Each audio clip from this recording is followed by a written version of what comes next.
Woohoo! Hey, everybody. Oh my gosh, my hair is poofy today. It's okay though. I like poofy. I got poofy hair. Oh my, I gotta take like a break. Like I gotta take chill. I chill. So I'm taking a break. I'm gonna sit and chat with you guys for a minute. This cannot be real. This cannot be real. I have to tell you guys something cool. This can't be real. Can it really be happening? Yeah, I got something super cool for you guys to tell you guys. But gosh, I wonder. Oh, I don't even know how much of it I'll get done this weekend for my weekend. Hopefully I can get a whole bunch of it done. I think I can because I already know exactly what needs to be done. So, but yeah. Oh my gosh, my nose is on fire. I'll wait for some of y'all to get here. We'll see. We'll see how this goes. Oh, I need my nose itches. Oh gosh. There, Taylor. They're playing with these those big, huge, like lounge chair things that you like swing, you roll the end of it, and it makes like a inflated lounge chair type thing. Yeah, he's got one of those. What did she write? What did she send me?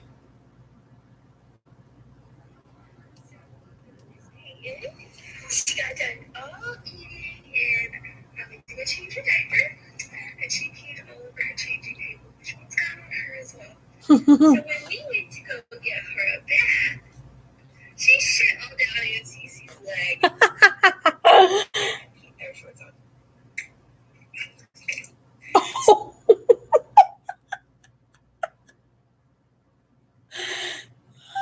Yeah.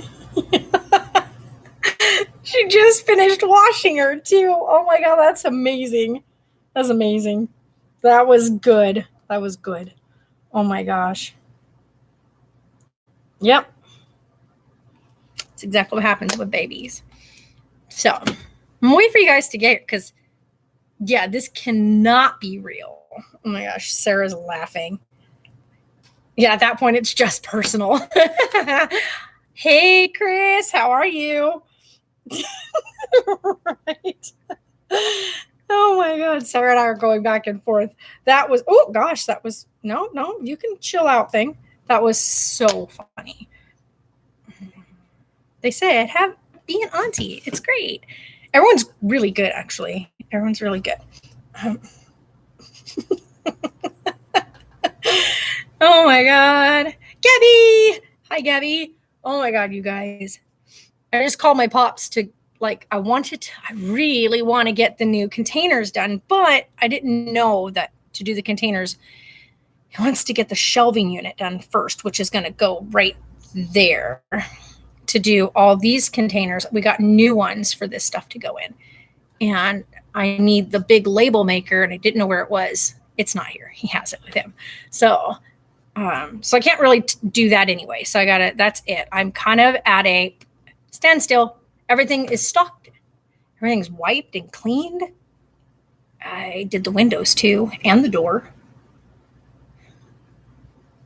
Did all the piping shelves. Did all the pipes. Wiped these things out, these cabinets. So now I'm just kind of like, but you guys, something super crazy happened to me the other day. And I know people are going to be like, what? Okay, so I don't even know how to explain this. This is going to be super weird. Yeah?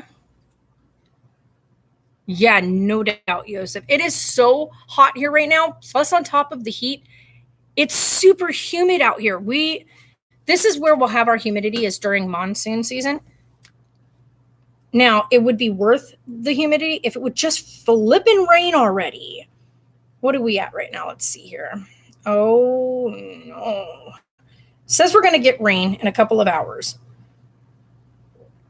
and we have just shy of 4% humidity. We need the rain. Like, give us the rain if you're going to give us humidity. Otherwise, just leave us our dry heat. Like, seriously. Anywho, so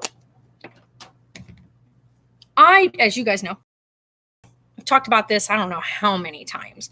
I read a lot. August 9th marks 1 month since a dear friend. Yeah, I'm sorry, Chris. I'm really sorry, man.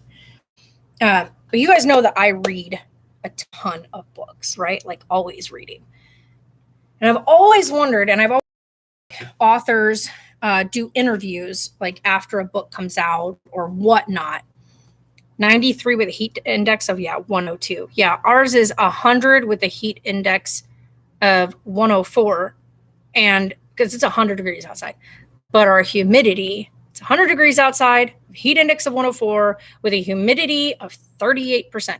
Well, what is that? That's a hot mess is what it is. But so I always listen to these authors and stuff like that when people ask them, like, where did the idea come from? Like, what was their motivation behind like how they wrote the story or how they wrote the book? And every one of them, every writer I've ever listened to do an interview says it just came to me, right? Like, the idea of a character just came to them. And I always just thought that that's kind of crazy. Like, something had to trigger it, right? Like, there had to be something. No, I won't. Actually, I won't. I can tell you that in all honesty, I will never do daily vlogs again. I may do some vlogging stuff. Right now, there's a lot going on. And so I don't really have the time to sit down with the camera and like film what we're doing. But, and pardon my language, but 26 it is too damn young. My sister passed at 17. So I know. My baby sister passed away at 17 years old from cancer. And yeah, too young. Too freaking young. But I've always just thought there's got to be like something had to like they either talked to somebody or saw something on TV or met somebody or something that would like trigger like the idea, right? There's got to be something down like behind the desire to write it. I can officially say my mind has changed on that. That's okay, Chris. My mind has changed on that aspect because here's the funny part. Sunday, I got here Sunday to the shop and my pops had left the boxes. I asked him to leave me the box of stuff so that I can count my inventory. So anything that wasn't like glass piping or whatnot, go ahead and leave it in the boxes so that I like my stuff that I do on a weekly basis or like the weekly order stuff like tobacco and stuff. So I said, can you leave those in the boxes so that I can count them, put them on my sheet that I keep record of. And then this way I can tag them. And he said, oh, that's fine. He'll do that. So he left them here for me. So I sat down on the floor right here, pulled all of it out, sat everything in a row so that I could start tagging it all. And this insane thing happened. I wasn't listening to anything. I wasn't doing anything other than price tagging, putting prices on product when this amazing idea popped in my head. Nice, Chris. That's nice. That feels good though, doesn't it? To know that he's now safe. You got follow botted yesterday. Nice. So this idea just started running in my head, right? Like this name, this character just came into my thoughts. Like, I don't know where it came from. I don't know what brought it on. But after I finished tagging everything, and this is still playing in my head, right? It's almost like this nagging thing. I mean, I spent like 3 hours getting all this stuff done, but the whole time, this thing was there. Like, I could hear it, I could feel it, I could just see it. And I was like, this is insane. Like, wait a minute. The baby kitties passed away. So I decided after I got everything done in here, sat down with my computer, I opened Microsoft Word, and I just started typing, right? I was like, I'm just going to type this out. I'm going to type out exactly what I'm seeing, what is playing in my head. I'm going to type this out. I've never done that before other than the book that I've been working on that has to do with me. And that is so hard to write. Like, it's so hard to sit down and do. Like, every time I go to start it or add something to it, I can only do so much before my emotions get the better of me. So, but this, I just started typing and just typed away for probably 6 hours. I think it was roughly 6 hours of like just typing. And I say 6 hours because, of course, I have customers coming in and out. So I had to keep stopping and then come back and pick up where I left off, and then go back and help a customer come back and type, go pick. Like, by the end of it, though, by the end of the night, I had 13 pages of text, 13 pages of a chapter to a book in my head. Now was on paper, or I should say now was in my computer. You just think you're sleep typing? It's okay. So this was crazy. So the next morning I got to work. I couldn't stop thinking about it. I dreamt about it that night on Sunday night. And I got here to work on Monday, and I sat down and I started typing some more. I went through the chapter I'd already written, and I was like, no, I forgot. There was pieces that I forgot. I need to make sure I get them because I don't want to forget them. And so I started putting them into the spots where I knew they needed to be. And so I just started going back through the pages I already had and started plugging in these bits of information, and then spent Monday typing the next chapter. So I got another chapter written. So 2 chapters of this book, of this story. So I sent the first rough draft over to Jay. They're driving cross country from California to Pennsylvania. That's so funny because my story starts in Pennsylvania. That's so funny. Hold on a second. I'm trying to see where she's going. She's going next door first. Okay, good, because she'll come back over here in a minute. She always goes and gets her puppy stuff first. But I sent it to Jay, and I was like, will you read this over for me? And he's like, he thought it was one of my class papers. So he's like, did you want me to do some grammatical corrections or anything before I open the document? And I was like, no, don't touch anything. And he's like, what? I said, this isn't a paper. This is something that just popped in my head. I want to see what you think of the idea. Like, what do you think so far? Like, is this something that you would want to read if you came across it or whatnot, or you heard some of this? Would you want more?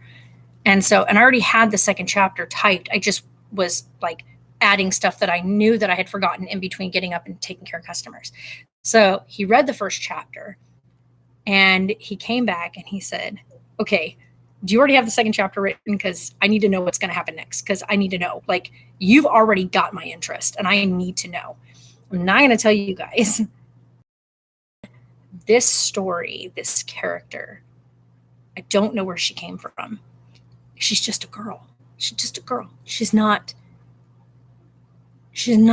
anybody of any like real significance. She's not some superhero. She's not some, secret agent. She's not some spy. She doesn't have some taekwondo type amazing fighting abilities. Her biggest assets are like, she's great with numbers. One of her other biggest assets is that she can blend in. Like, she can just blend in. She can kind of just disappear into the void, or so to speak, of mass crowds. She's just one amongst many in a world that's just ticking by. And you're like doing chats, right? So this character just like, I know now exactly what her story is. Like, I know what journey she's about to take. And I'm like, not only is this going to be one book that I know I already have the entire book laid out, but I can't explain it to you guys. I don't understand it. Like, I was talking to a lady that was here yesterday. Her name was Ashley. Thank you, Ashley, by the way. She's not going to watch this. She has no clue. We were sitting talking, and she does painting. And she said there are times where she will go months without picking up her paintbrush because nothing's there. She said, but then there's this moment. It'll just happen. It'll just be there. She can see exactly every brush stroke, every color, every mix, every bit of lighting, every shadow. She can see it. And when she picks up her paintbrush, it's almost like she doesn't even have to try. It just happens. Here she is. Hold on, guys. Be right back. Hi, honey. I see. How are you? Just one or two things. Just one. No, I'll take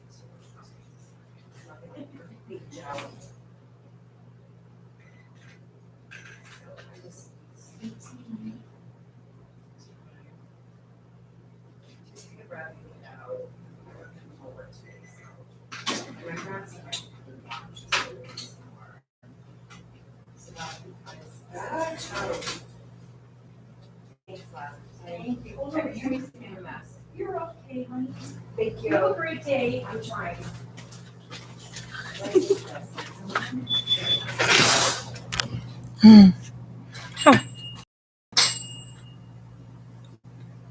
Yeah, I love doing these kind of chats, you guys. I love it. Great greetings or happy greetings and best wishes to you and family from Joseph. Hi, Joseph. Everything's actually really good. So as I was saying, sorry, she was talking about how when, oh my gosh, this chair, we need a new chair in here. So it's insane because when she picks up that brush, it just happens, right? Like she doesn't even have to think about it. It's almost like she's not even in control of it. It just, what she sees here all of a sudden after being, like she says, you get locked in this place. And when you step away, everything she saw in her head is sitting on a canvas in front of her, the whole image. And it's stunning. It's a moment of like, it's just this type moment, right? You have to tell me about it. So with this, sorry, my lips are so chapped. You guys, hold on. So with this, like, I'm not even kidding.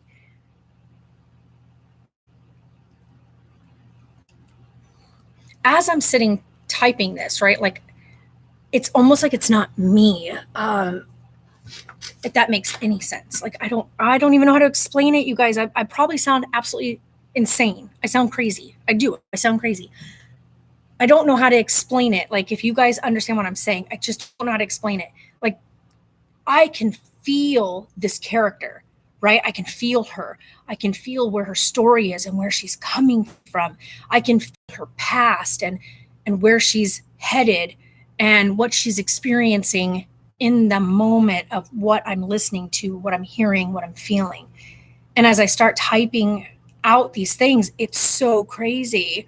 Recently activated my new debit card. You did it on your own? Sweet. See, that's a big step. When you can learn to do things like that for your, like when you start being able to do those things, that's pretty cool. Oh, by the way, you guys, taking Sarah to go get her her permit. She's going to get her driver's permit. She's finally to a point she's now cleared to get her permit to drive. So big change there.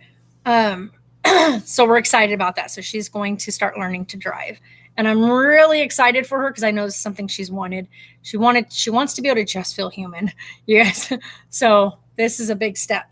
But you guys, it does what I'm saying make any sense, or do I sound completely like unhinged? You know what I mean? Hold on a second. I gotta go answer that.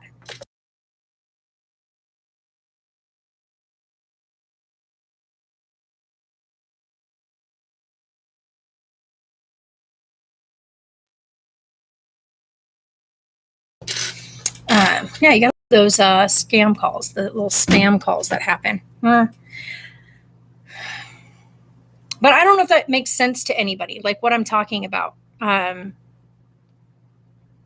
It's just crazy because, in 42 years of life, I've done things like when I was in high school and stuff, I had poetic inspiration, right? I'd have these little moments of little words that would happen. That you're legally blind. Yeah. It's just, how do I explain it? Like back when I was like in high school, when I was at my like saddest, right? Like when my heart was heavy or just broken or confused, these words would come to me. And so I would write them down. always just hand wrote them, right? Like nothing of any significance. And one of my pieces back in the day, which by the way is a very gut wrenching piece. Like when I read it now, it makes my heart ache to read those words, because I know where I was. Like I know what headspace I was in then, and I was young. Like I was really young. I was like 15 years old. And it's a heart-wrenching thing to read, because that's when I wrote it. And to know that that was the headspace I was in at that time is crazy.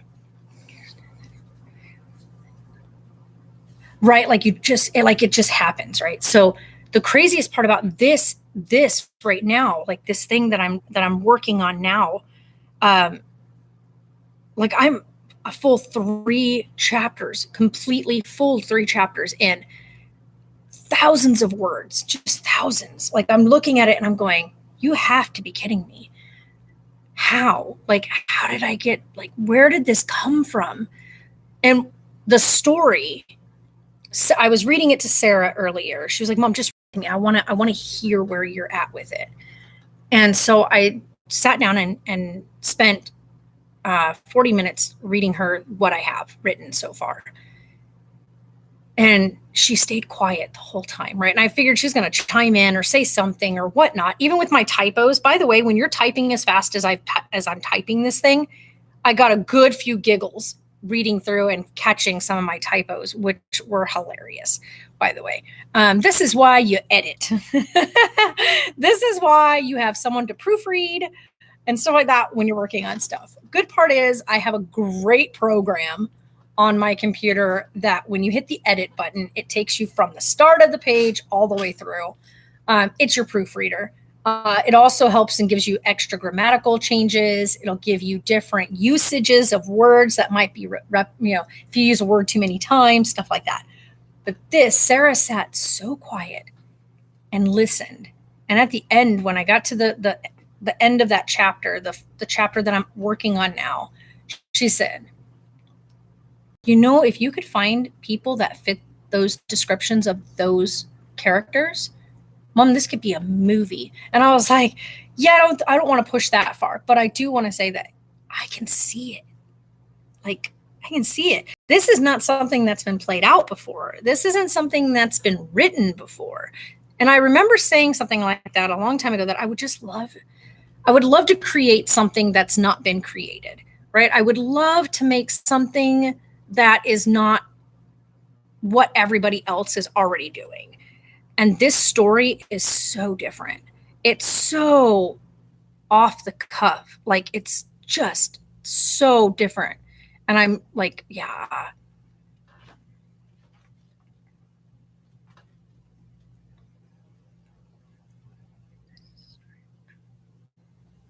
Yeah, you know what? I don't think it would be, because I'm not going to really go into detail, because that would give away a bunch of stuff. But I can tell you right now, if this was really happening, like, this is definitely all made up, by the way.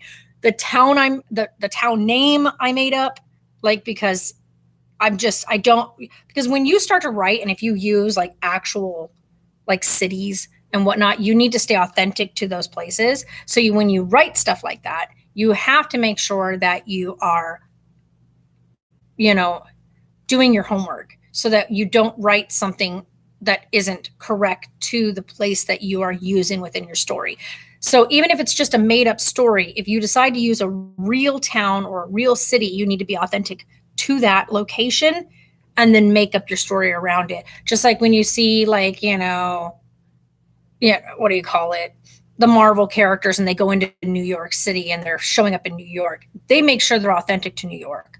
When you're doing things that are filmed in LA or done in LA, or the crimes or whatever take place in LA, they're authentic to LA. This is going to be like the storyline. Absolutely not. Okay. So we just Starlink here in Montana, they delivered the satellite. Yes. Plug it in and you have 280 plus. Oh my God. Heck yeah. Hell yeah, Ellie. No, this storyline. No, I can guarantee you this isn't, this is completely all this is all fantasy, not fantasy. That's not the right word. Cause there's no, oh my God, that's really good. There's no magic. There's none of that kind of stuff. This is all just made up. This is all false, whatnot. Because I can tell you right now, there's no way that this storyline could ever really actually happen. Yeah, there's no way. Especially with the huge amounts of things that are going to be happening in it. Like I said, I can't really tell you too much other than she's just a girl. She's just a girl. And yeah, and she's got a story to tell. And it is amazing. That's so nice, though. I highly recommend it. Yeah. Yeah. So Sarah and I are going to be so busy on Thursday. Oh my God. I really hope that we can get what I need done on Thursday done, because when I get back Thursday night, I'm going to be writing some more. I've already been writing pretty much all morning. Just a what if. Yeah, no, because that's why this is considered just a bunch of fiction, because oh, hold on, guys. Hold on.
Okay. So, Allie, you missed the start of this. So, yeah, so it's going to be completely fictional. There's no reality base in it, which is what I think is really neat. Because when you hear the storyline, it's so absurd. Like, it's so absurd. I can't give too much away. Like I said, all I can tell you is this character just, I can't explain it.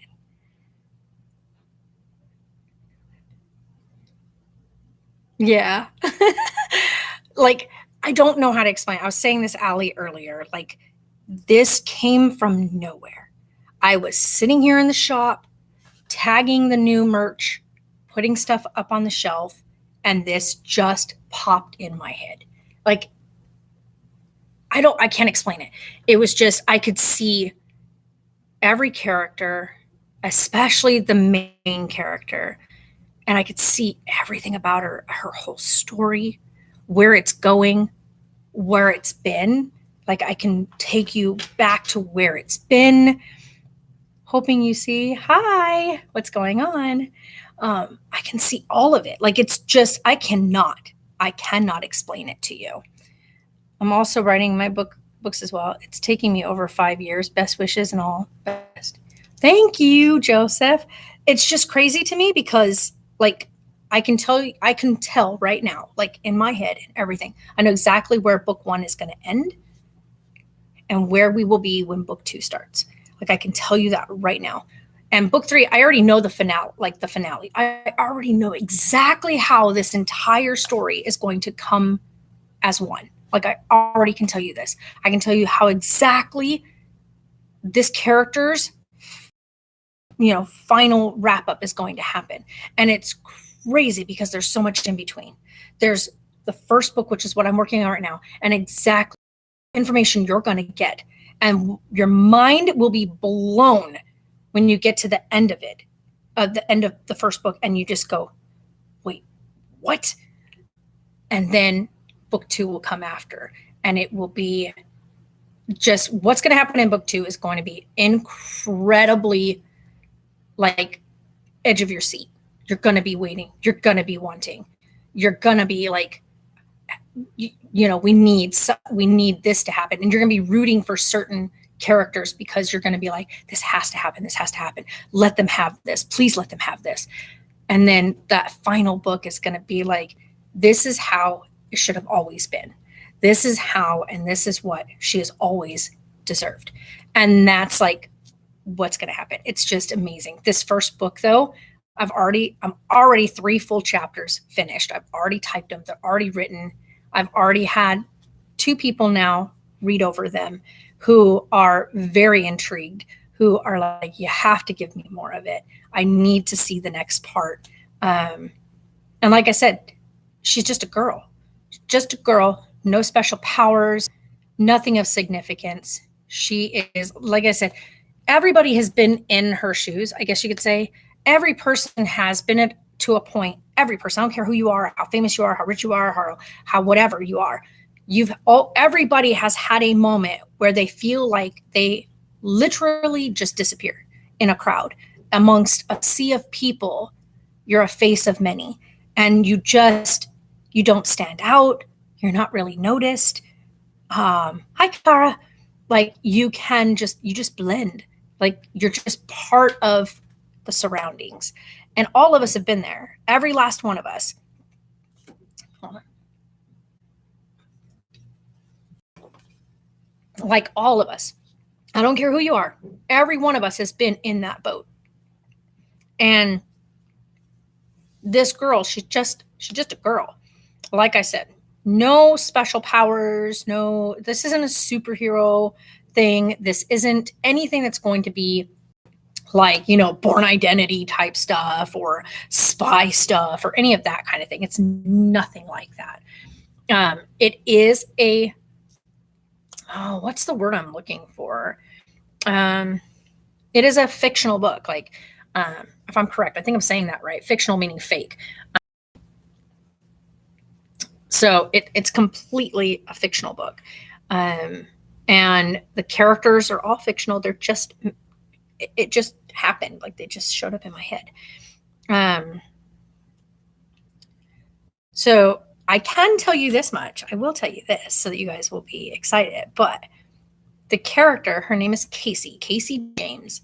Don't ask. I don't know. That's where it came. That's what came in my head. Her name is Casey James.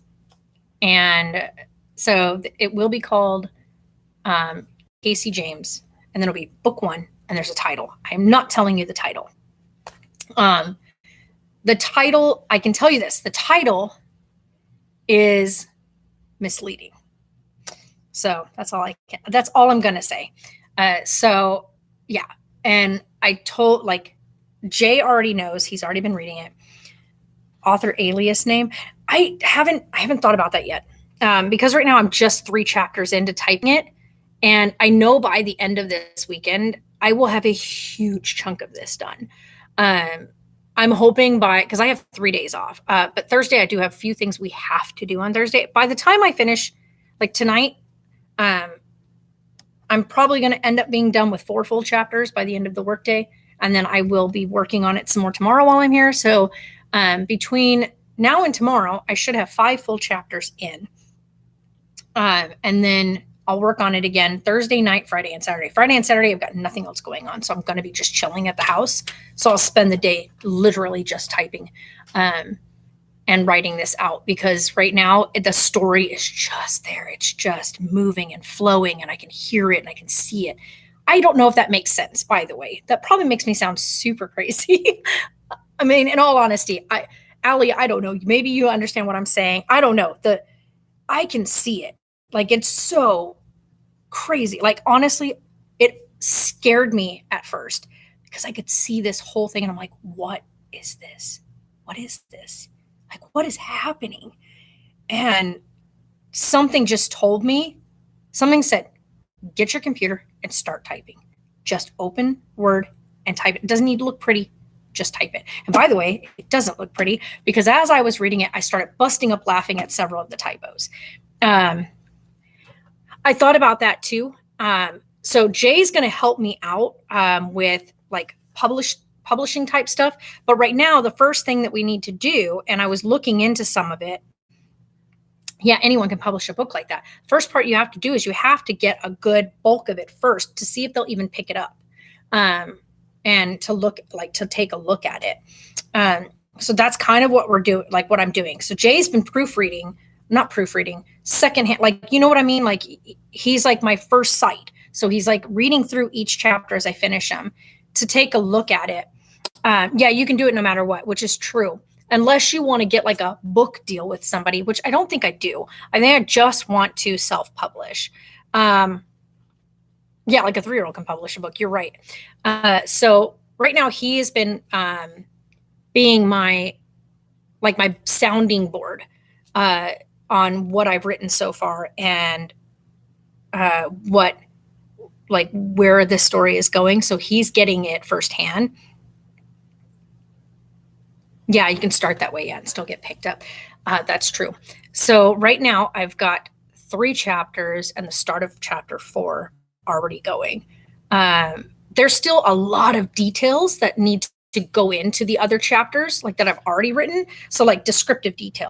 Like right now all that's down is the bulk idea, right? So the bulk information is just going down, like the actions and where they're at and what they're doing. But I think start by getting the rights to your work. Yeah, exactly. And that's what Jay's helping me with, is getting that done so that I know that nobody can take this. So that's why I'm not giving any real details. So right now, everything that's written in the first 3 chapters so far there's no descriptive. So that's the next step, is I need to go back through each one. Once I'm done, go back through each one and add in my descriptions. Like I need to hash out so that when you read it, you see it, see what I'm seeing, feel what I'm feeling as the character is, I guess, speaking to me. Like I can feel that character. God, that sounds so stupidly crazy. And I know that. I don't know how else to describe it. It is the weirdest thing. Like my mind is just blown. And I was talking to Ashley yesterday, and she was explaining to me how, like, when she does painting, how it's crazy because it just happens. Like it just is there. You can see it, even though you're looking at a blank canvas, like what she does, because she does like really beautiful artwork. She says, you're just staring at a blank canvas. And next thing you know, what's in here is all of a sudden sitting on a canvas in front of you. Right, Allie? I might take you up on that. Right now, Jay's been my sounding board for it. And the reason why I asked Jay to do it is because he's super critical of things, right? Like, and maybe that sounds so bad to put it that way, but he's one of the people, like Sarah and I do it too. But Jay and I will sit and watch a movie and we will pick it to shreds. I'm not even kidding. We will pick details apart. We are not forgiving of any type of details in movies.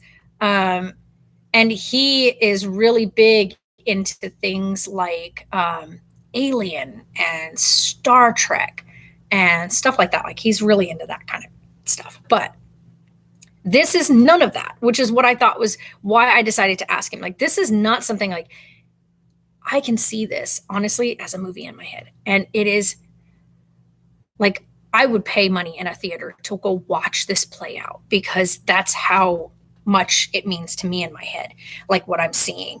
So I wanted him to read it because I know if I can catch his interest, because he is super, super picky about what he consumes. Like when it comes to movies and stuff, like he is really like, he's not into the whole like Marvel and stuff like that. Like he likes his Star Trek. Who doesn't back in the day? things like that. He loved the Alien movies, and stuff. He was never into like when the Avatar came out and all that kind of stuff. So he's critical, like he's critical of things. So when I sent him the first chapter and he read it and sent me back and said, okay, you can't leave me hanging at the end of chapter 1. Like, wait, I want more. And I thought, if I can catch you in one chapter, if that first chapter has already piqued your interest and you want more of it, then you know exactly what I'm feeling. Like you're like, I have to know. I have to be able to see the next step. I have to be able to see where this is going to take this girl. Like, what is going to happen to her? What is she going to do? You know, what are the things she's going to do to make all of this right? And so when he read it, he said, okay, now you got to give me the title.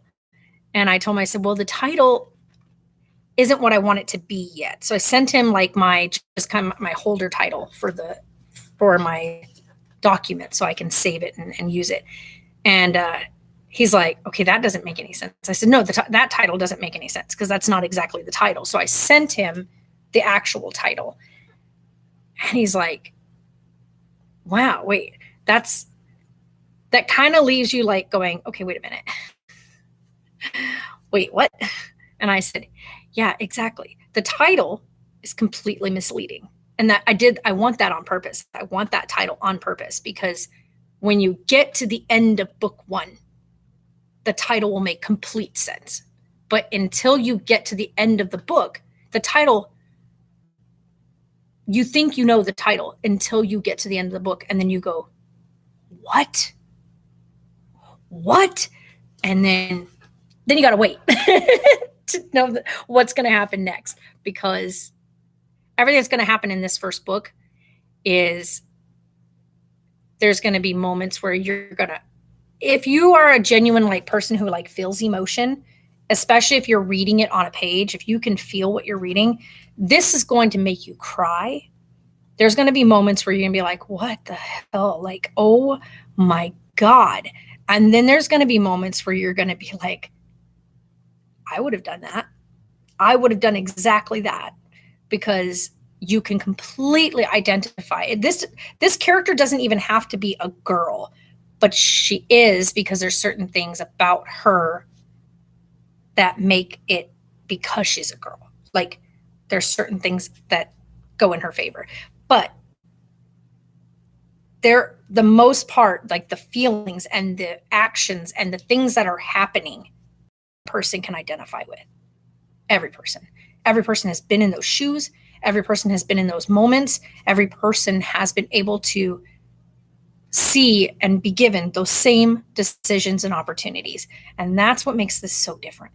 It makes it so different because this isn't geared towards one audience.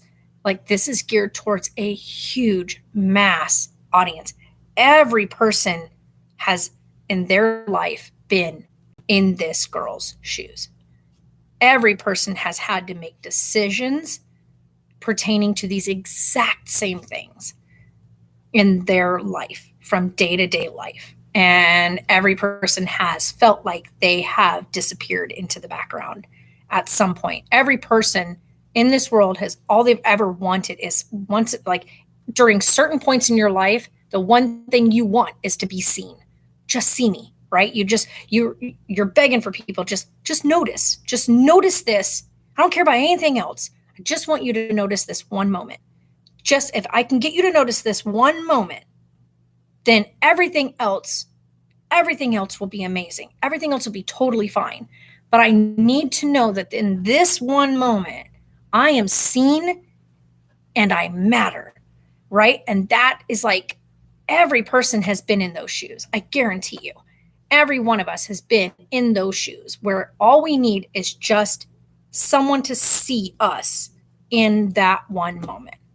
And that is what is like this driving thing in this book. And I just thought it was crazy because it came out of nowhere. I have been working on my book of like my personal experience, like my personal experiences with life, like starting from my childhood back to like my first set of memories, which are very cloudy, like all of us. And I, of course, I have such huge traumas from my childhood. There are things that are clearly locked away. I can see bits and pieces, but there are huge missing gaps. And a lot of that is strictly because, as any human knows, you lock things up to protect yourself, right? To protect your mental health, to protect your well being, to protect your sanity. And so writing that has been really difficult because there are parts, speaking with my counselor and working with my therapist, that I have started to reopen. They are painful. Like, I, without a doubt, like, I have sat while writing parts of it and get like a paragraph in and will break down and just be like, I can't, I need to stop because I have to step away or I'm not going to be okay. And then come back to it when I have had a chance to unload that information. And then I'm okay. And then I can do a little bit more. So this is something completely off. It's way out of like this left field. Where did it come from? I don't know. And I know that's probably sounds really crazy because I don't know where it came from. And I guess they say, and I've heard other writers say, it, like, when you get this spark of inspiration or this story happens, a lot of times it just happens. Like, you don't have any real, there's no real like explanation for it. And I always thought there's no way, they just don't want to give away or tell you exactly what it is that sparked them because they don't want people taking their ideas, right? So they don't ever give away like the real meaning behind like what gave them the inspiration to write this movie script or to make this film, right? Because a lot of filmmakers that make films, there's no book to go with it. It's just a story that they designed, a story that they have come up with. They can see the imagery in their head, exactly how the camera is going to work or whatever. So I always thought they just don't tell you like where the inspiration came from because they want their idea to be kept safe. But I can say now that I get it. I get it. It really, when it happens, it happens. Like, it just happened like out of nowhere. And I was talking to Sarah last night as I was sitting down reading her the first part of it. And I was just like, I don't know where. And she was like, where did this come from? And I'm like, I don't know. I really don't know. Like, what a story, right? Well, what gave you the idea to sit down and write this book? I was tagging tobacco bags. Not even kidding. That is exactly what happened. I was literally sitting here with a price gun, tagging tobacco bags. That was it. Like, really. So, no, like big story. No, I was sleeping and had an amazing dream. Just, I was sitting on the floor of my shop, putting price tags on tobacco bags. Like, what? Okay. But yeah, that just, it sounds so crazy. Oh, thank you, Allie. Yeah, I have been, like, the last few months have been super rough. And this month has been really rough as we are approaching Penelope's due date. And so Sarah has been putting together like stuff for Penelope's due date, a little bit of a celebration of the little life that would have been. I think it's going to be also another good way for her to close that portion. I guess I don't know what the right word is, because of course, like, as of August 15th, which is literally 5 days from now, Penelope would have been either already have or would be at that point. Yeah, the chapter, I guess you'd say, closing that chapter of growing her child that should have still been growing in her up to this point. So she, by the 15th, she should have already been getting ready to give birth. So as of right now, she would still be pregnant, right? So Penelope should have still been growing, should have still been in there, kicking and squirming. And so for her, it's been super difficult. But the last week or so, we've just been talking about all the the things that would have been, like just letting her open up about everything she dreamed that she was going to get to do, everything she had planned, all the ideas, like all of that, right? Because like when you find out you're pregnant, especially when you planned it, and when it's successful, like right when you get that positive, your entire mind shifts and you go into this new life, this new human that's going to be a part of your life. You already accept all of that, and you shift your whole life to be what is going to be with that human as a part of your life.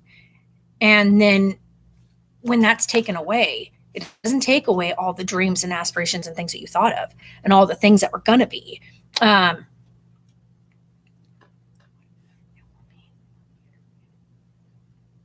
Yeah, exactly. That's exactly what I'm thinking. Because right now she's still stuck in that moment, right? She's still stuck in the, like, her child should not be gone right now. Her child would be at this moment still growing. And that's the hardest part, is the letting go of knowing that she's not there. And so for Sarah, like, and that's no, Hope, no, that's not what I'm saying. Sarah was pregnant. Sarah was pregnant, and she lost Penelope on January 27th at 11 weeks pregnant. She was almost 12 weeks. She delivered her at home, and just held this tiny little thing in her hands. She was so tiny, I can't even explain it to you. And I held her when I got home and sat with Sarah, and we cried. She was so tiny. Like, she just fit in your palm. Like, her little head would sit right, little booty was sitting in my palm. Like, she was the tiniest little thing. And it was just, it's one of those things where she should have still been there, right? She was due August 15th. So right now, that's where Sarah's at. Well, as we sat and we've talked the last week, and just, I think because Sarah's she's in an amazing group. They do it through, like, what is that, Zoom? They do like these group talks, these group chats together, and they sit and they talk about the what ifs and where their head had been, the things that they planned, all that stuff. They all chat that together. And I think that's so, so important. Yeah, and that, Allie, I didn't tell you about that, did I? I don't know if you were here when I discussed it the last time. So I applied to foster. So I did apply, and we have everything, right? Everything is great, except for one thing. My job location is not close enough to our home location. And so that disqualifies us. I have to be within 30 minutes of the house for us to be able to foster. So yeah, that's stupid. That is so stupid. I'm like, what? And the other thing, here's the other thing. The income bracket that they require you to have. I am not even joking. You're going to, Sarah tried to apply, but because she is not of Arizona's legal age to do it. Arizona's super strict about age-wise. Yeah, she works from home. She does, right now Sarah's doing, I didn't know if I told you guys. So she was doing, what do you call that? Where they like send you like patient files or whatnot, and you file it into like what doctor's office they're at. Like, you do their proper filing and whatnot. She was doing that before, but now she's just doing billing, which has freed up some time for her, and she still gets paid the same. So I thought that was really cool. And it's made that bit of her job easier. So that's really neat. So she's liking it. But yeah, so it's literally between mine and her income. And that's the thing, is they combined our income for the household, because she also had to be like background checked and whatnot. But because she's under 21, she doesn't qualify to be like the head foster. So between our incomes, we were $2 flipping dollars away from qualification on that portion. But because I would be the head foster because she's under 21, I need to make sure that, because I'm the head foster, the responsible foster parent, I would be 30 minutes from my home location, work wise. And so because I work 2 hours from home, it disqualified us. Yeah. And we thought about that. I told her, I said, well, maybe one day. Yeah. $2 Yeah. $2 but see, and even with that, it still wouldn't have mattered because I don't work close enough. So if I worked close enough, yeah, and that's the thing is if I worked close enough to my home, then we could do it. But like it's not totally out. Right. Like financially, that's easy to make up, right? That's easy to do the financial portion of it. I'll actually be in the bracket here as of like this coming January because of my income change. My income will be going up by $2 per hour. So that's going to be nice when I get that pay hike because I will hit the mark for like what we do with the business. So that's cool because that's going to change, which is going to put me well over the income bracket. So I'm not worried about that. It's a matter of finding a house that is only 30 minutes, which means literally living in Lake Havasu. And I'm sorry, but absolutely not. Yeah. Yeah. And you know what? I would love to because I think being that I've been in the system and I know exactly what it feels like when you first show up to a foster home and I just want to be able to give like a foster child what I was looking for when I got to a foster home. And that I think I would love to be able to do that for kids that are in a moment of, they're just scared and the unknown, like the major unknowns, and just knowing that somebody is there that's there to listen, to see you, I think is going to be like, would be important. But my biggest thing is I love my job, right? I love my freaking job. I do not want to live in Lake Havasu, which is where I work. This place, absolutely not. Yeah. Do you have an outside job to foster or can it be your job? No, you cannot, like, you don't get paid to foster, by the way. And that's the thing. Especially in Arizona, you have to work, like you have to be working and making a certain amount of money to qualify to foster. You have to have a substantial income to afford another child. Yeah, I was a foster kid. Like I grew up in the system. So I know, I know what it's like. So yeah, you have to have an existing job to foster. Yeah.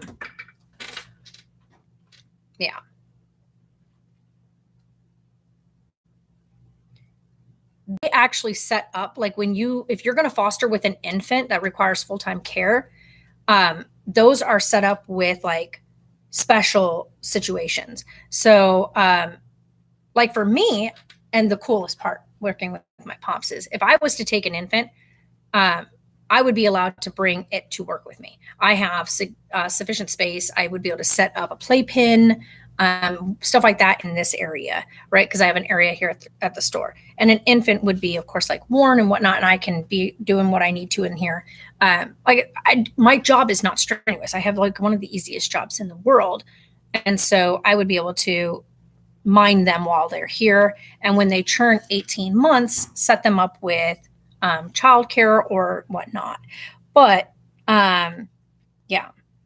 So yeah, that's the thing. But with like the foster system, if a child cannot be placed with a family member as an infant, when they set them up with a foster, the foster of course works. So then the system, they have childcare arrangements already made for that foster infant. Who will watch that foster infant versus who will have the infant at their home, in like where the child will be sleeping.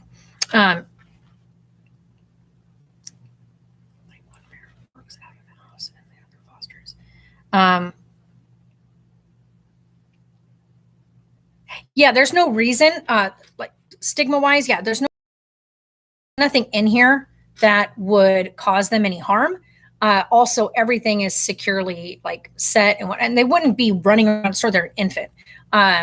So yeah, there's nothing in here that would be of any harm to them. So yeah, they could definitely be in here without any, and plus, like I said, they would be being watched. They would have a secure location to set them down in if I needed to, stuff like that. So there's like, I have an entire area that is completely a zone free area that has nothing in it that would be of that the child could even access. But like I said, they'd be an infant, so they would either be sitting like in a swing, or pretty much I would baby wear for the most part if I did that. Yeah, the system can be really stupid and whatnot, but a job, especially the job that I'm doing, this is a really good job. It makes good pay. Yeah, I love working here. Like, it's an entire shop. I mean, I run an entire shop. Like, this is my shop. Like, I run this. I do all the inventory. I do all the order forms. I do all of that. I do when we pick somebody for hiring, like, I'm the one that makes the final call. I look through it. I decide, let's take a look at them. My pops runs all the stuff, then says, okay, so we got this back, and this back. These are my concerns. Do you have any concerns? We run it through, and then, it comes down to, can I see myself working with that person? Can I see them sitting with me on Sundays and trusting that they'll be here to take care of the shop the days I'm not here? Yeah. So yeah, there's stigmas and stuff like that about like the type of shop that I run, but there isn't anything in my shop that is, I guess, say illegal or anything like that. Like, we don't, of course it's not, because then of course we wouldn't be running the shop. But yeah, people can be, like, when people find out like where I work, like other people that are in town, they just go, wait, what? But yeah. So like I said, for them, the biggest thing is that I work too far from my home address. So yeah. And you know what? If that's the thing, if they feel that my job is a factor and that whatnot, then the child would just get set up with childcare under their like, they would set that up. Like, the system would set up who's allowed to take care of the infant. So yeah, that would be the only thing. But yeah, that's just part of how the system works. Like, when we were in the system and we had to go to a babysitter's, the foster parents didn't get to pick our babysitter. The system picked who was going to be trusted with us during that time. So yeah, we would get picked up by our social worker each morning before our foster parents left for work. And we would be taken to our sitter's house for the first 3 hours of the morning before school started. And we were never taken on a school bus in foster care. We were always picked up, but this was back then. I don't know how they do it now. Back then, we would get picked up by our counselor or our whatever person, and they would take us.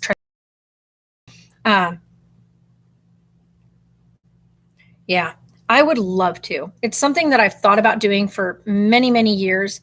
It always just came down to, they're really, really strict. One, about your income. They're super strict about your income. And I wish that they would be that strict about people trying to have babies, especially people who shouldn't be having babies. But they're not. So if you want to provide a home, though, and you're able to provide a loving environment for a child who just needs that, it's really sad that you cannot get approved all because of your work location. Like, they're begging for people to apply to foster in the state of Arizona. And when you do, you're shot down as a foster because of something as stupid as work location. Like, that blew my mind. I was like, are you kidding me? Because the $2 thing between Sarah and I's work-wise, we could have totally figured that part out. That would have been easy to do. But the one key factor was that I work too far from home. So,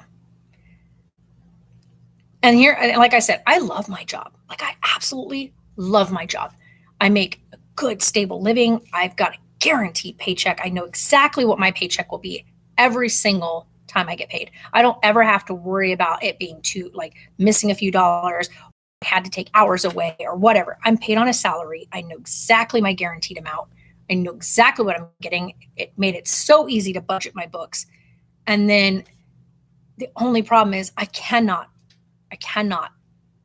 move to Lake Havasu. I won't. The closest I'm going to be able to get to work, like to my work, is going to be an hour and 10 minutes drive. Because if everything goes good on, we're going to look at they opened up the place that has the big, like, manufactured homes, and you can pick out the homes that they have there, and then you buy your land and then they put them there. Now, with my VA, you are like, this company, the models they have on their lot, already, a bunch of them are already, like, they already have properties that they're on foundations. The only way my VA approval is they already have to be on a foundation. I can't pick one from the lot and say, this is the one I want. So I want this one, and then this is the property I'm going to move it to. VA won't approve that. It has to already be set and ready for inspection. So what I'm going to be doing is we're going to go walk out. We're going out there tomorrow. I'm already scheduled for tomorrow morning. Or not tomorrow morning, Thursday morning. Sorry. Going out Thursday morning. We're going to go through. They have 3 of their their houses that they already have, several of them already on foundations. So they want us to come over and do a walkthrough of them that are on the lot, and show us the 3 that are available on foundations. The one that we did already look at, that I did a walkthrough on, it's already on a foundation. Like I said, it's already in a big gated up yard, beautiful lot, and it has a casita. I don't even want to call it a casita. It's like a full-on 1-bedroom apartment. Like, it's its own little 1-bedroom house on the same lot, and it would be perfect. Like, it'd be perfect. I love it because it's 4 bedrooms, 2 bathrooms, and then the casita. It's called a casita. I don't know why. You got to go. Hey. All right. See you later. But I'd love to go. I'd love to have that property. The only thing right now is the person does not want to change out the gas. They want to keep all the gas appliance and stuff, and we want it converted to electric, all electric. So that's been a headache. But other than that, like, if I can get one that's already on its foundation that is all electric, I want an all electric unit. If we can get one that's already all electric setup, then I can go ahead and make my offer and get us moved. But I can't move. I'm not moving to Lake Havasu. It is way too expensive here. It's like California prices and then some, because it is a tourist spot. Like this place right here, people come here to vacation. They come here to get away from wherever they're at, and they want to hit up the lake. They want to spend all their time on the lake. So, yeah, this place is way overpriced. One of the houses here, like, it is smaller than the house we're living in. Like, it's smaller than my grandparents' property. And it has hardly any backyard. Like, it's just this little sliver of a bricked in space. 3 bedrooms, 2 bathrooms, under 1,400 square feet. And they wanted $500,000 up here. It's actually a little more than that. It was like $512,000. Like, are you insane? There are places in Bullhead City that are on the actual river that are like 600,000. And these are massive houses that are on the river itself. They're waterfront properties with docks, and they weren't even as expensive as this house is that was over here. That was small. It was a small house with no yard, like not really any yard space. It's just this little sliver of a bricked in back space. You couldn't even set up a table and chairs out there. That's how small this space was. And I'm like, $500,000, $500,000 for that little property. And you can get a riverfront property in Bullhead City for like $600,000. Like, wait, what? So, yeah. But yeah, that's one of those things. It's one of those things. So right now, just this past week has been like just sitting and having talks with Sarah and seeing her laugh again, like genuinely laughing, like not like faking it, not like trying to feel it, but not quite getting there, like genuine laughter. I mean, like last night she went into a full-blown belly laugh, and I haven't heard her full-blown belly laugh in forever. Like it's felt like it's been for forever. And She was laughing so hard. She ended up in tears from laughing so hard. And the situation was super funny. Like, she was talking with a friend, and to hear her, like, genuinely, like, yeah, it's been a really good week. And yeah, yeah. I love being able to see her smiling again. And I feel her starting to come around that corner and starting to open up and live again. So, yeah. Paving a new road. You know what I mean? Like, having to pave a new road, knowing and accepting. Like, that's the hardest part, is accepting a loss. Coming to terms with the fact that it's a loss. You can't change it. You can't go back. But you have to move forward, and you learn to live with it. You know what I mean? Like, it'll never go away. It'll never be gone. The grief will always be there. But you start to learn how to live with that loss. You learn to take it each day. You learn to come to accepting that you can't change it, but you can move forward, and you can bring it with you, and always remember it, always hold on to it, and always know that you won't forget it. You're not going to forget it. And that's okay. That's okay. You can move forward and never forget. So remember and make every moment count for it, So yeah, she's doing that. And I'm so proud of her. She's come so far. Like, honestly, I couldn't, like, seeing her and me as a mom, watching my flesh and blood, watching this beautiful human, like, these past 7 months, just watching her struggle to get her feet back on the ground, get her feet under her and strong enough to be able to stand back up. Yeah, that's a hard thing as a mom to watch. And I'm proud of her. I'm proud of her fighting her way back to the top, fighting her way back onto her feet. And that's exactly what it's about, you guys. That's what life is. Like, it's not about how many times you get knocked down. And it's not about how many terrifying things you face. It's about how many times you stand right back up, how many times you stand up and face it, how many times you get back up and dust yourself off. And that is what sets people apart, is the ones who don't give up. You keep pushing, you keep getting back up, and you keep doing it again. And you keep doing it, and you keep doing it. No matter how many times you get knocked down, it's about how many times you stand back up. And gosh, I'm in awe of watching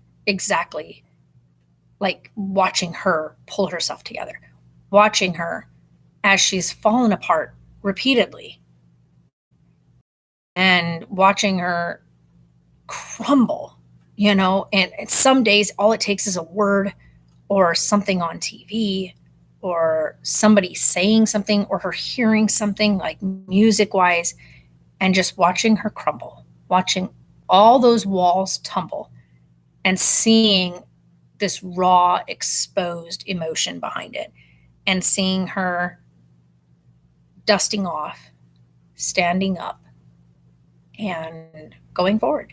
And each time she's fallen apart, I think it's made her stronger. Each time she has let the emotion come in, each time she has let the grief flood every thought, she's gotten stronger for it. And that, I think, is important. Like, feel it. Don't bottle it. Don't trap it behind some door and think that you'll deal with it later. Live it. Be it. Grasp it and ride with it. Ride with it. Because when you do, it becomes part of you, right? You can live with it. You can take it with you. And that's what I've seen her do. And this past week has been super, super amazing. So we'll have a celebration here this month and next week, just to celebrate the beauty that was Penelope. Like, we got to see her on camera. We got to watch her in an ultrasound. We got to hear her heartbeat before she passed. And we got to hold her in our hands. And this tiny, itty bitty little tiny thing made such an impact. And so we want to celebrate the life that should have been. And I think that's important. I think it's an important thing to do. And we will every year, like every year. So, but other than that, you guys, I think that's why like this week has been like this crazy thing because like what? Yeah, last weekend, like my last weekend, we went and we did some house walkthroughs. One of the houses, the first time we walked it, it was packed with people's stuff.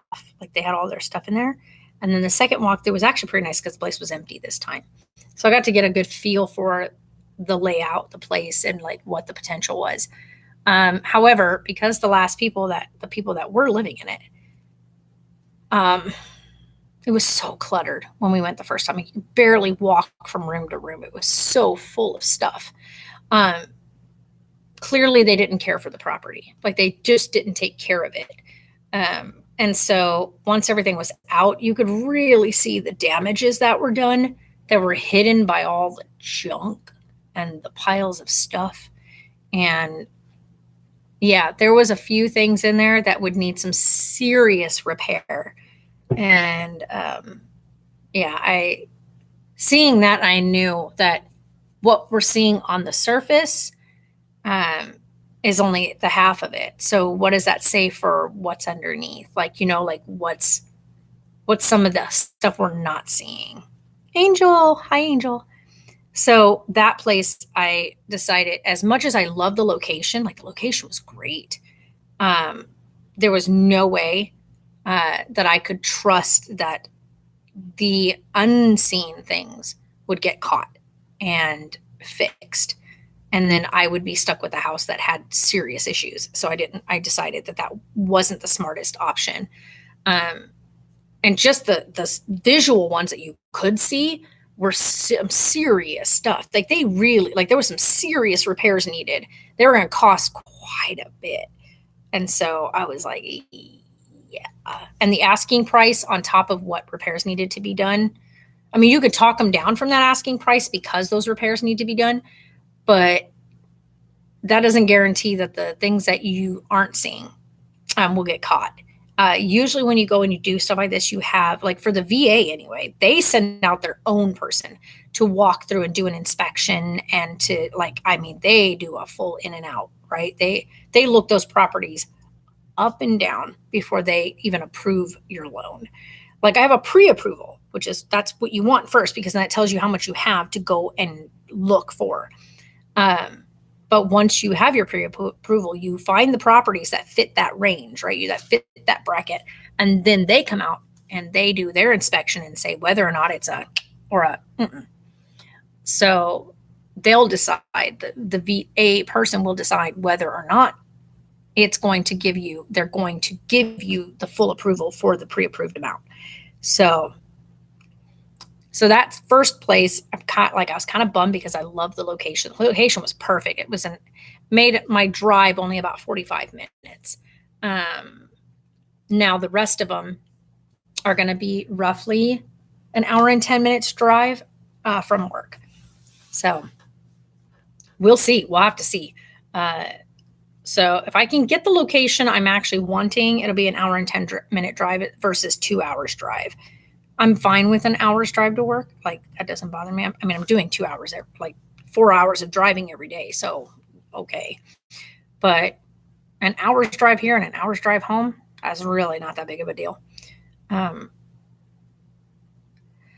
So hopefully, you guys, I was wanting to get moved by Christmas. I was like hoping that we would find something that I could buy before Christmas, but this market, absolutely not.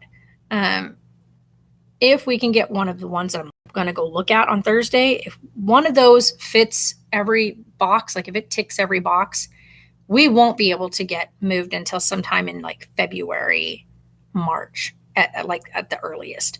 So moving before Christmas is definitely not on the table. It's August now.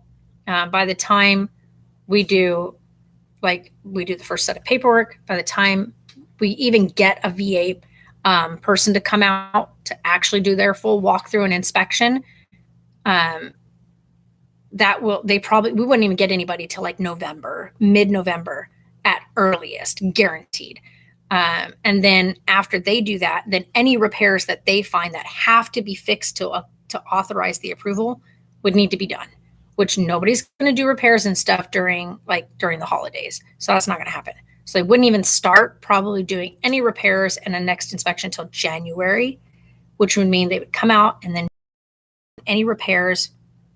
Once the repairs are done, then you would have them come back out, do a full walkthrough, inspect and say if there's anything that got missed.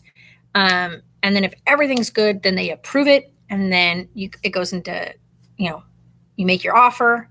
Like if the offer's like accepted, and then you go into escrow and you wait to wrap that up. And once that's wrapped up, then you can get your keys and everything is yours. You signed your paperwork. But that wouldn't happen until like late February at this point. So yeah, it's a process. But yeah, I'm hoping we can get something like at least find what we're looking for and then go forward. So I'm not trying to rush it because the market is incredibly bad right now. It is a seller's market right now. Like if you're trying to sell a house right now and you want to get it off your hands, this is the time to do it. But a buyer's market is when that's when you want to buy. You want to buy when it's in the buyer's favor. Because there's sometimes where the market flips and houses get purchased like crazy. And that's when to purchase. But we're kind of dealing with a seller's market right now. And we're dealing with the seller's market, but the desire to get into our own place and closer to where I'm employed. So it's kind of a bite in the butt because the market is so saturated. But yeah, it is what it is. Wow, I cannot believe everything's filled. But yeah. But you guys, I can't believe it. Like I was saying, like with the title of this, like, is this real? Like, is this for real? With what I was talking about earlier with this whole book thing. Like, my mind is literally blown. Like, how does that happen? I'd love to know how that happens. I don't know if that makes any sense. Like when people say it just came to them, one day it was just there. It's just there. And that's exactly what happened. Like I never truly understood that statement that it was just there. Like how? You know what I mean? Like usually when you do things or you see things or like when you're going to like do my eyeball is going to town. It is twitching like crazy. When you see people like do like home renovations or whatnot, my eyeball is losing its noodle. Stop it. Holy cow. It's twitching like crazy. I don't know if you guys can even see it. You probably can't. Absolute garbage. But like I'll see people do like home renovations or whatever. And I always think to do that, you had to have some kind of, yeah, that one's going crazy now too. You had to have some kind of inspiration, right? Like there's something that inspires you, something that gets the ball rolling, so to speak. And so I've always thought the same thing, like when a person who decides to make a movie, I always think, well, something inspired them, something like triggered that thought, right? Something put that ball in motion. Something sparked that idea. And I've always thought there's gotta be like, there's got to be something because it can't just all of a sudden just be a thought. Like, where did the thought come from? What brought that thought on? And so that's exactly how I've always thought. Like, I've always just thought every idea such like that comes from somewhere. It comes from something maybe not something consciously that you were aware of, but something. Until Sunday, when it happened, when I was doing nothing of importance. I didn't even have an audiobook going. I was literally sitting on a floor, the floor right here, this floor, right here, like out of this chair on this ground, unboxing an entire delivery and putting prices on everything. When this character, this character, Casey, was in my head. Like she was just there. She was there. And I was like, what is happening? And it, like, for 3 hours of while I was trying to get everything unboxed and everything tagged, I just was listening to this character's story unfold. I was just listening to, like, what was happening in the moment, but I could see where she was coming from. Like that, I don't know if that makes sense. I could see everything the moment she popped in my head. Hi, Sammy. So I could see everything she experienced, every idea, everything she's ever thought or had or done. I could see all of it had happened up to the point we were at. Like when she first popped in my head. And I'm like, what? And everything that she has already previously experienced, like the things that are leading to that moment, right? Which are going to be things that will be written in the book. Is it hot in here? Yeah. Oh my God, there's another name. You guys, my character that I'm writing in this book, her journey starts in Pennsylvania. A big transition in her journey is in Indiana. Like there's a massive transition in Indiana.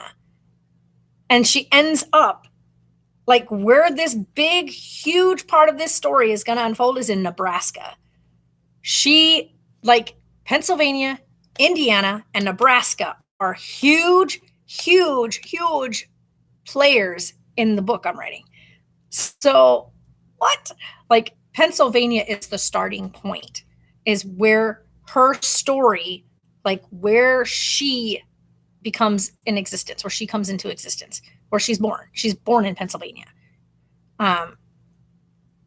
And her big transition from her life in Pennsylvania to the life she ends up in Nebraska, Indiana is the midway point in making the big change. 5 years to have a name. That's crazy. Yeah, the book name that I have, like, I cannot tell you the name. I'm not going to give that away, but I can tell you that the series will be called Casey James series because that's the character's name. That's her name. But I do want to figure out, like, how I'm going to do my, like, author-wise, because I could just go by my own name, but I don't really want to. I do have an alias name that I like to use when I'm doing poetry, but I don't want that name, that alias name for my poetry, to be the same name for this series. Yeah, exactly. We haven't had this kind of weird crap in years either. This weather is it's so unpredictable. Like, usually you know what kind of weather to expect this time of year. We're in the dark right now trying to figure out what's going to happen with our weather. But yeah, this character, it's so crazy. Like, it's so crazy. Like I said, it's so funny because two people have already mentioned states. And it's so funny because the two states I mentioned in chat today are exactly the two states that this character is a part of. Like, she's born in Pennsylvania. She makes this massive transition in Indiana. And we pick up, like, we're going to have flashbacks because we pick up the story. The opening chapter starts with her in Nebraska. So, which is crazy because that is where she's at. But I already know where she came from. And that's what I think is crazy. You had a good birthday? Good. So I think that's just, it's insane. Like, I was saying this earlier. When I hear people say, that it just happens. I get it now. It just happens. It came out of nowhere. Oh yeah, that's right. You're supposed to go take and get that done, huh?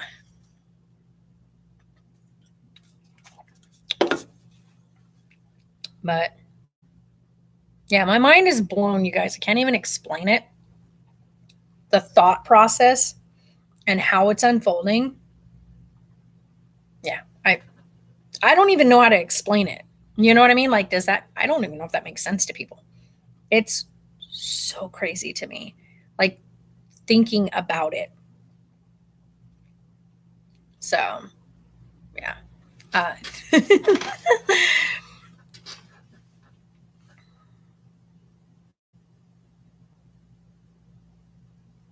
Oh my gosh, right? I'm in Arizona and seriously, we need the rain.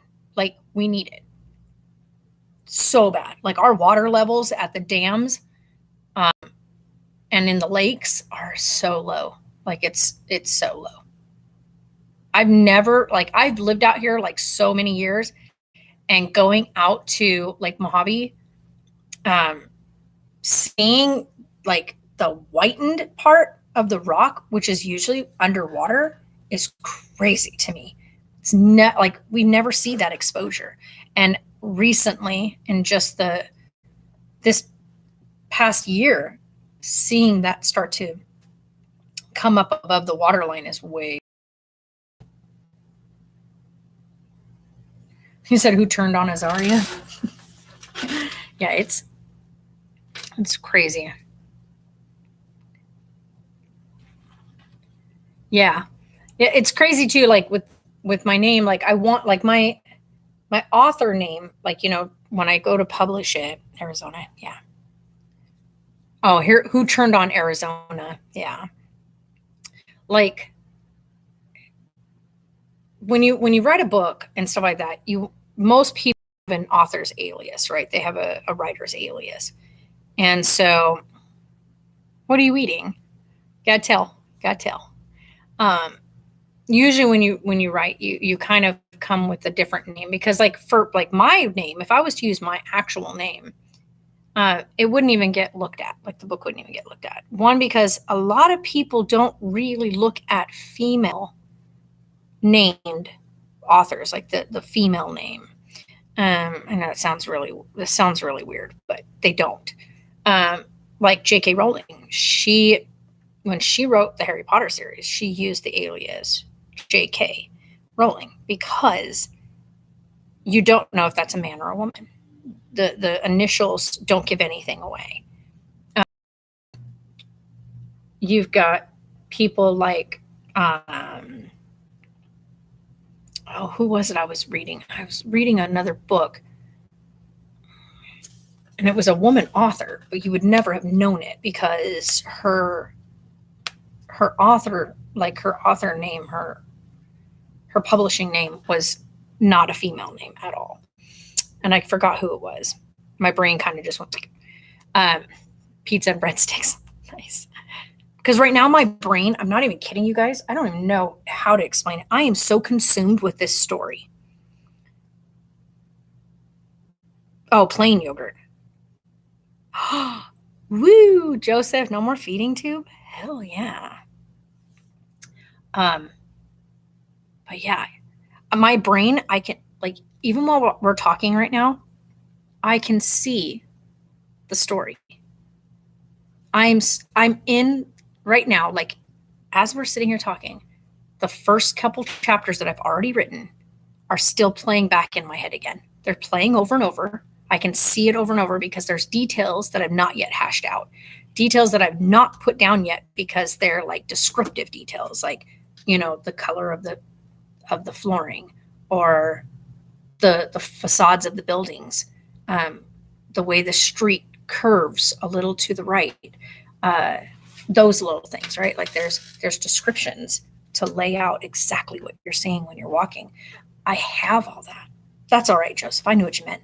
I can see all of it. And so while I'm sitting here talking and I'm doing other things, I can see the story of Casey I can see where she's at. I can see what's happening. I can see where this story is going.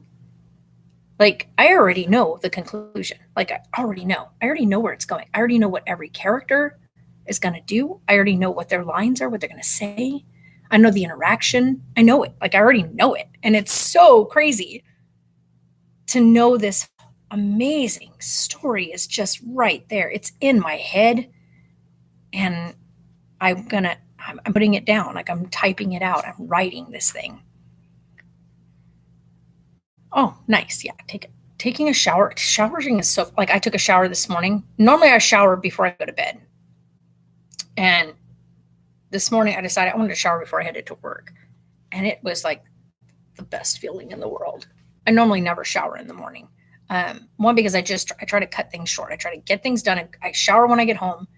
And then I get up in the morning and I'm kind of rush. I try to get my coffee made, get my other stuff, grab the stuff, and get out the door. Because I usually get up, do that, feed the dogs, let the dogs out, get the cats their food, scoop the litter box, get myself dressed, and head out.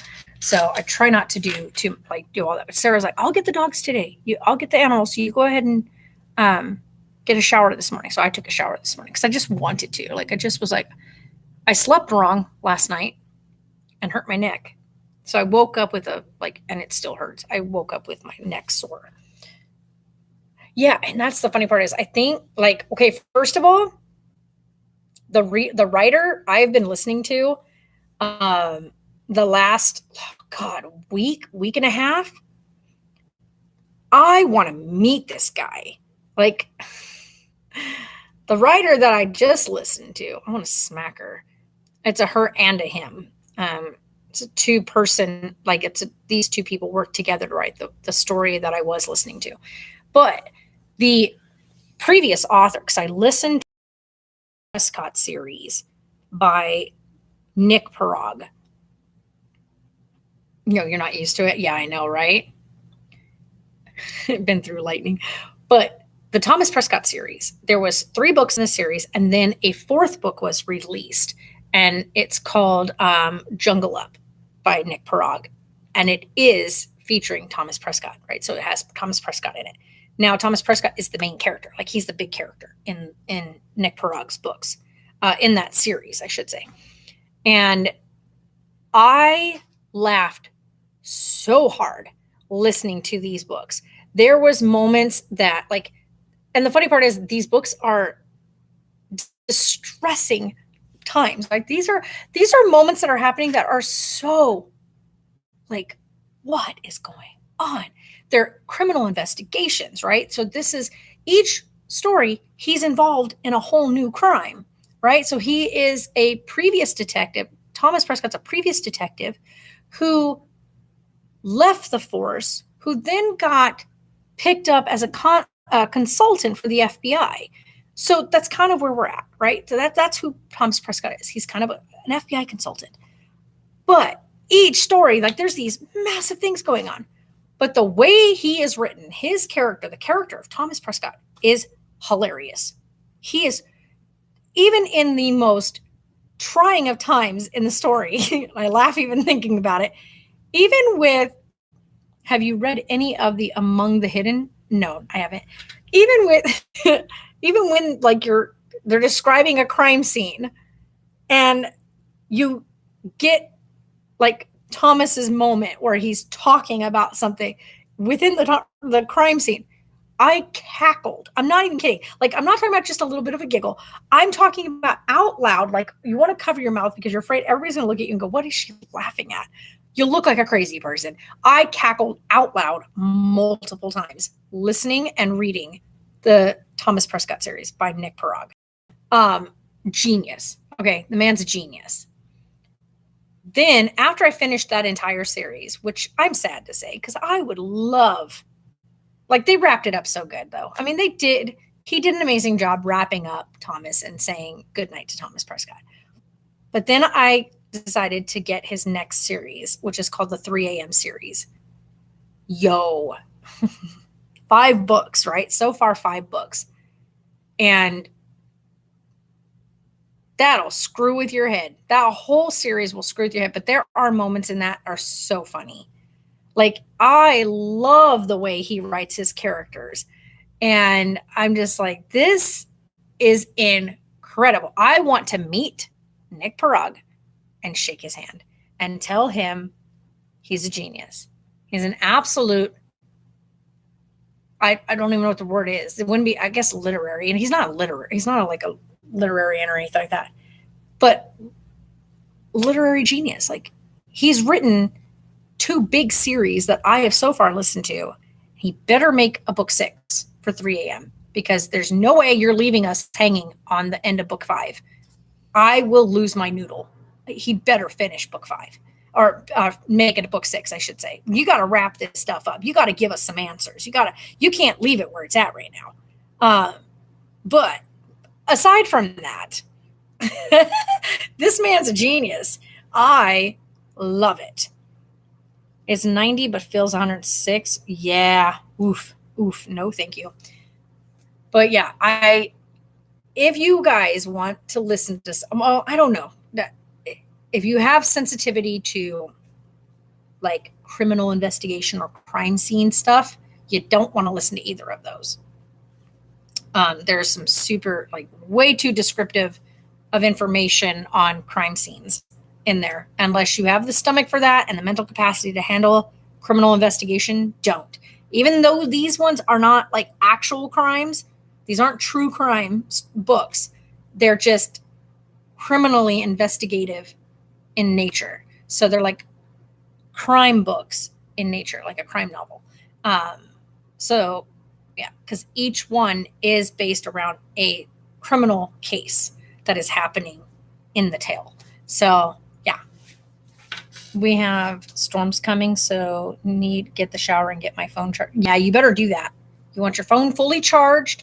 You want to get a shower while you can, because if a storm rolls through and knocks things out, you're going to want access to your phone. And if you guys have a car, you can always use it to charge your phone. Just to FYI, I always tell people that, like, if you're able to get a car charger, keep that close so that if you ever actually need to charge your phone, make sure you have a car charger. So that way you can go out, start the car up, and sit outside for a bit with the warmth of your vehicle and charge up your phone or air conditioning, depending on where you're at, like here. So, but yeah, Nick Parag, I'd love to meet him. I'd love to shake his hand. But yeah, so then I started listening to it's Melissa De La Cruz and Michael Johnston, and they wrote the Heart of Dread series. And yo, why is book 1 Frozen and book 2 Stolen on audio, or like on Audible, but book 3, which is called Golden, is not? You cannot get book 3 in Audible form. They never recorded it. So what the heck happened? Because it was released in 2017 or 2016. So what happened? Why is there no audio version of Golden? Like, yo, I want the rest of the book, but I can't read the book while I'm driving.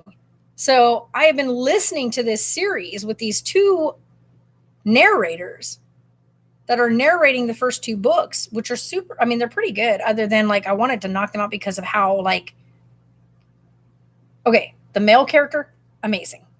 Okay, the guy that does the voice for the male character, awesome. The male character within the book, which I'm guessing is written from Michael Johnston's, like, that's the character he wrote, while I think Melissa De La Cruz wrote the character of Nat. I think that's how it is. It might be vice versa. It may be that she wrote the man and he wrote the woman. I don't know. Whoever wrote whoever, right? Whoever wrote Nat's character, why is she written as a whiny, like, insecure person? You never give us a moment of, like, being able to, like, understand her. like, I get that she's been, like, all the stuff she's been through, like the stuff that they did to her and like forced her to do as because of what her abilities are, whatever. I won't go into detail in case somebody wants to listen to it, but I can say I start losing interest in wanting to like root her on when you start going, okay, look, you've got this many people who are backing you up. You got this many people telling you exactly why you have this gift that you have. And the one thing you can't seem to do is come to accept it, even though you know exactly what you're capable of. You've seen what you're capable of. And you know that all you have to do is accept this gift that you have and use this gift to save the people you say you love. And you can't. Or you doubt yourself, or you are saying, I'm not capable, I'm nothing. And over again, she says this to herself in the book. And because she says this to herself in the book, instead of really digging deep and being like, absolutely not, I know what I'm capable of, and I know that I'm going to protect these people that I love. No, multiple people die because she doesn't step up to the plate. She cowers from it instead of using what she knows she can do. Like, she knows she's got this. She knows what she's capable of. She knows, and she's seen herself use it before. And yet, she cowers from it in the moments that it actually counts. You're using it in moments that it doesn't really matter. And yet, when it really matters, when it comes down to it, when it comes to the people you genuinely would never want to lose, you cower from it. What? So yeah, that was frustrating. It's still frustrating because I'm now left with the end of book 2 and we're at a cliffhanger. And book 3 is out. Like, you can get the book, the actual book, the physical copy of the book, but there's no audible version of the book.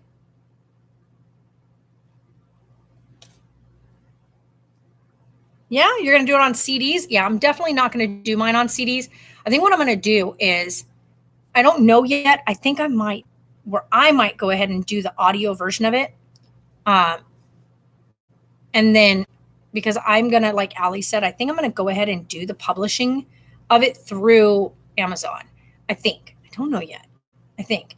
I will look at stuff like that. But the biggest thing right now is because I've already got like a good chunk of things written. I want to protect the rights of it, right? So I want to get my rights to my written work that I've already started protected. So I got to do that first and foremost, so that it is protected, and then go forward from there. And I think what I might do too is, after I get the 10 chapters done, like, because it's going to be a little bit longer, or like, it's going to be, from what I can see in my head, it's going to be 26, 27. It'll be 26 to 27 chapters long, the first book. The second, around 32 chapters. But I might, because I might move some things over, depending. But as of right now, there is 27 chapters for this first. 26 chapters, 27 with like kind of the closeout, like the epilogue. But this book that I'm working on now, I could probably, once I put the details and everything in and get all the stuff hashed in there, I might be able to move some of the things over to a different chapter, and it might bump chapters out, because there's some things that, like, in chapter 1 right now, that once I put the descriptive stuff in there, chapter 1 will be way too long. So I might be able to cut at a certain point and start the new chapter. So I'll have to see, because there are some things in there that, like, as a chapter, like revision, like when you revise everything, and editing, it may bump it out to more than 27 chapters. So I'll have to see. But I would love to sit back and do my own audio recording of it, seeing as I know exactly what each character, like how each character is. So it would be nice to see, so like, I would like to hear some other people maybe do some readings on it. and see if maybe one of them has if I can maybe get a feel for like finding somebody that really resonates Casey, like what I can hear from Casey, like what I'm hearing in my head versus like having somebody actually read it out loud. So I'll have to decide when push comes to shove, like when I bring it all and boil it down. But right now, the biggest thing is getting the first 10 chapters on like written. And then after I've got those first 10 chapters written, submitting and getting protection, securing my work. And then once that's done, then pushing forward and getting it published. So yeah, I'm kind of excited about it, like, not gonna lie. So I can't wait to be able to share it so that people can read it and like be in the world that I'm seeing, like the world that's like playing in there, the world that I can see and feel and like, oh, it's so crazy. It's so crazy. Holy cow, it just got so cold in here. Woo, that AC kicked on. Wow. You know, I have goose chills now. But yeah, you guys, that's the most incredible thing. Like, that's why the title of this is this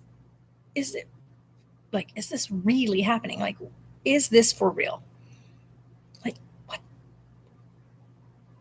Because I can't even explain it. It's so hard to like put into words exactly. Like, I can't explain it. So yeah, if you guys ever get a moment of like that aha moment or a moment of pure creativity, don't ignore it. Like, I've had very fleeting moments in like my life where something kind of came about and I was just like, oh, that sounds like something I could do. And then it just didn't hold, right? Like, it was like, okay, maybe. But this, I don't know. This was strong. Like, I cannot explain to you guys how strong of a drive and how loud that's even makes sense. Like, this character, this story was like, you will hear me. You will share me. You will write this down. You will put this out there. This will be shared, and you will not be the one that and only who gets to hear it and be it. You will share what we are, what this is, this story, these characters. You're going to share it. So, yeah, I mean, so loud and so upfront. Like I said, for 3 hours, I'm not even kidding you guys. For 3 hours, I sat here getting everything else done and put away, everything and putting stuff on shelves. And for 3 hours, this tale, this story was like right smack in the front. Like, it was consuming every bit of my thought. As I'm trying to put stuff away, the whole thing is just playing right there in my head. And I was like, this is crazy. Even now, while I'm talking to you guys, it's right there. It's still going. It's still playing. I can hear every description, every conversation, each character, their laugh, the way they laugh, the way they sound, the way they look, each little scar, each little freckle, everything. I can see it. Every detail. I can see Casey walking down the street, going to one of the places. Like, I can't give any details away. She's walking down the street, and I can see exactly how the buildings are laid out. I can see every facade, every sign, the way every window is, each neon sign. Like, I can see in the one place she visits quite often, I can see the entire layout, like the entire thing. It's crazy. Like, every detail is right there. I can see the whole thing. It's so weird. Like, the shape of the salt and pepper shaker, in the place she decides to stop to get food. Like, I can see it. I can see every little detail. And it blows my mind. So if you guys ever get one of those powerful moments of pure creativity where just it's so like right there in the front, grab it. Grab it. Like, honestly, go for it. You only hear once. You live one life that you know that you are in this moment. Live it, right? Live it, grab it, go with it. And so I'm doing it this time. This time around, this is such a strong story and strong motivation. And I think when the story is told, there will be so many people, young, old, boy, girl, transgendered,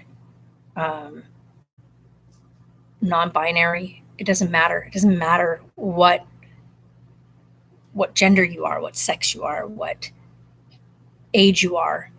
Every person, every human being will be able to understand and tie to this one person. Like, they will know exactly. Every person will have experienced multiple things that this character will be faced with. Every single human being on this planet, doesn't matter where you come from. It doesn't matter what your financial status is. It doesn't matter it doesn't matter. You could be completely from a tribe that is not connected to anything in this world, right? That's not connected to any of the modern times. You can be just the smallest one in the group that really has no deep standing, but yet you will tie to this. You will know exactly what this character is doing and feeling in that moment, because every human being, every flesh and blood human being will have experienced these feelings. And yeah, it's deep. It's so deep. Like, what? We've all been there, every one of us. And the biggest feeling in all of that is knowing, like, just having that moment in your life where you just want someone, it doesn't matter who it is, just get someone to see you. Just see you. You. Like, not the things you're doing, not the things around you, not who you, like, not who you know, just the raw, unveiled you. To see just you. And that is something we can all connect to. We all have a moment in time where we just say, just see me. Just see me. And that is like the deepest thing. It doesn't matter, like I said, what walk of life you come from or anything. We've all been and seen that moment in our lives where we just want, it just takes one. It just takes one person, one other living being to look at you and see you. And that is going to be, oh God, I cannot wait to share this story. Oh my God. So for now, I'll leave you guys with that. And as soon as I've got the big step, like, I got to get several things done, like Ali was saying earlier, getting my work getting that first protected, right? So getting that protection done.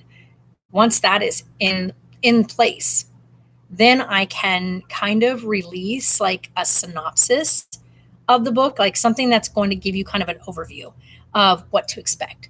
And then I don't know yet, I may release like the first chapter, prior to print. And then that way people can decide if to like pre-order and be like, I want to know the rest of this. I want to know from here. Like, this is what I've read and I'm intrigued and I want more. That would be the kickstarting point. So for right now, I'm going to keep writing and we shall see where this goes, you guys. I am excited, and gosh, I'll have to let you guys know next week, like how far along I am. I don't see me having any like real, other than me wanting to keep backtracking too soon to go add details. I need to leave that part alone. I will get details in.